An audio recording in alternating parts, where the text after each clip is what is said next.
आज ह्या ठिकाणचा आमचा सहकारी असं या गावचा होता, मग त्यांना तिकीट मिळालं नाही, सर्वसामान्य लोकांना दिलं, वाईट वाटायचं कारण नाही. अरे आपण गुत्तेदारीतनं काय लोकांना त्रास दिला हे जनतेला माहित नाही का? माझ्या कानावर येत नाही का ह्या गोष्टी? जनतेच्या जे पोटात आहे ते ओटात येत नाही आणि त्या कृतीत आणायचं काम तानाजी सावंत करतो. माझी चूक आहे का?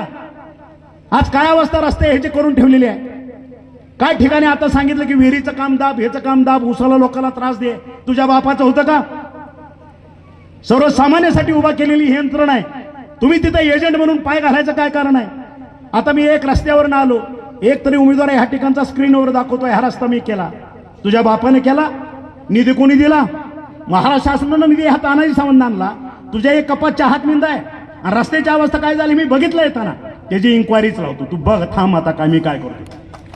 सर्वसामान्याचं रक्त कोणी पिणार असेल, सर्वसामान्यांना वेटीस कोणी धरणार असेल, ते अजिबात सहन करणार नाही. तुमच्याकडे जे आहे त्याच्या 10 पट माझ्याकडे आहे. तुम्हाला जर मनगटाचं लय न्याट असेल ना, त्याच्या 100 पट न्याट माझ्याकडे आहे. माझा नाद करायचा नाही. मी म्हणणाराची मी जिरवलेले आहे, हे विचारात ठेवा. महाराष्ट्र फिरवलेला हा तानाजी सावंत आहे. हे तरी एक जिल्हा परिषदचा गट आहे. आपल्या अवकातीत राहावं, आपल्या अवकातीत जेवढं शोधतं तेवढं काम करावं, ह्या मताचा मी आहे. एक तर मी स्वतःहून कधी कुणाच्या अंगावर जात नाही.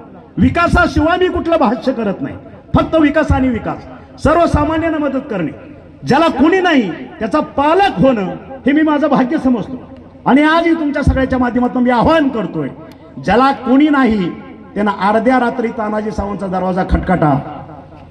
त्याचा भाऊ, त्याचा चुलता, त्याचा बाप, त्याचा आजोबा म्हणून त्याला कवटाळण्याचं काम हा तानाजी सावंत श्वासाश्वास असेपर्यंत आयुष्यभर करत राहील.